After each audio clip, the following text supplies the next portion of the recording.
Γεια σας!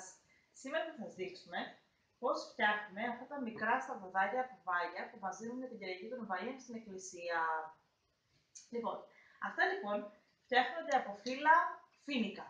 Τα οποία φύλλα του φοίνικα πρέπει να τα πάρουμε από το κέντρο του φοίνικα, από την καρδιά του φοίνικα, γιατί εκεί είναι πιο ευλίγιστα και πιο μαλακά.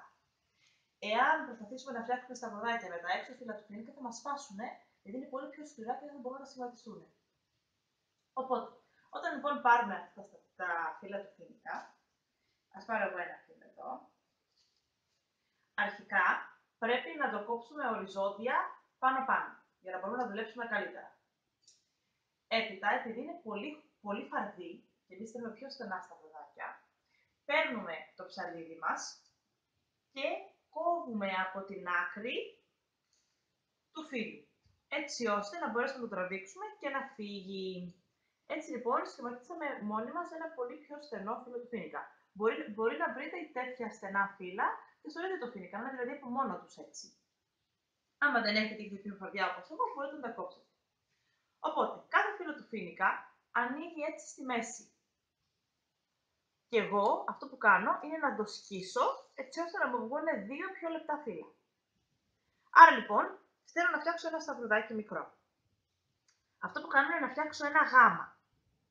Άρα, βάζω το ένα πάνω στο άλλο κάθετα, φτιάχνοντας ένα γάμα και διπλώνω 2 φορές προς τα κάτω. Έτσι. Έπειτα παίρνω το φύλλο που είναι στα δεξιά μου και το διπλώνω από πίσω. Τώρα λοιπόν σχηματίστηκαν κάποιες τσεπούλες, άμα τις δείτε εδώ πέρα. Παίρνω λοιπόν το φύλλο του φοίνικα και το βάζω στην πάνω τσεπούλα από αυτές που δημιουργήθηκαν. Και θα δω ότι μου βγαίνει από την άλλη μεριά, όπως βλέπετε εδώ. Όταν λοιπόν τραβήξω το φύλλο αυτό, θα κλειδώσει και θα δημιουργηθεί ένα γάμα. Το βλέπετε. Αυτή λοιπόν είναι η αρχή για κάθε σταυρό, για οποιοδήποτε σταυρό θέλω να κάνουμε. Οπότε, για να φτιάξουμε το μικρό σταυρό, παίρνω το ένα από τα δύο φύλλα και το περνάω μέσα στις τσεπούλες που ήδη υπάρχουν. Με το γάμα έχουν δημιουργηθεί κάποιες τσεπούλες. Έτσι λοιπόν, χρησιμοποιώντας αυτές τις τσεπούλες, εγώ φτιάχνω τη μια μεριά του σταυρού και την δεύτερη. Εάν για κάποιο λόγο δεν σας περνάει επειδή είναι πολύ μαλακό, απλά παίρνουμε το ψαλίδι και το κόβουμε στην άκρη, έτσι ώστε να γίνει λίγο πιο σκληρό. Περνάμε λοιπόν και τη δεύτερη φορά το φύλλο από τη τσεπούλα και δημιουργήθηκαν οι δύο πλευρές του σταυρού. Βλέπετε το σφαγγάκι αυτό. Με το ψαλίδι μας κόβουμε αυτό που περισσεύει.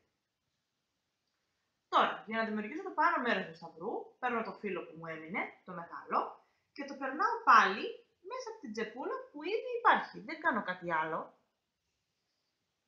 Περνάει λοιπόν και όπως βλέπετε έχει δημιουργηθεί ο σταυρός.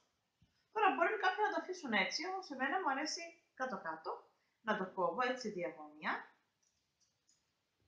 Οπότε έτσι δημιουργήθηκε ο σταυρός. Τώρα στο επόμενο βίντεο θα σας δείξουμε πώς να φτιάξετε αυτό το σταυρό, το μεγάλο σταυρό, και μετά από αυτό θα σας δείξουμε αυτόν τον εξάκτηνο σταυρό.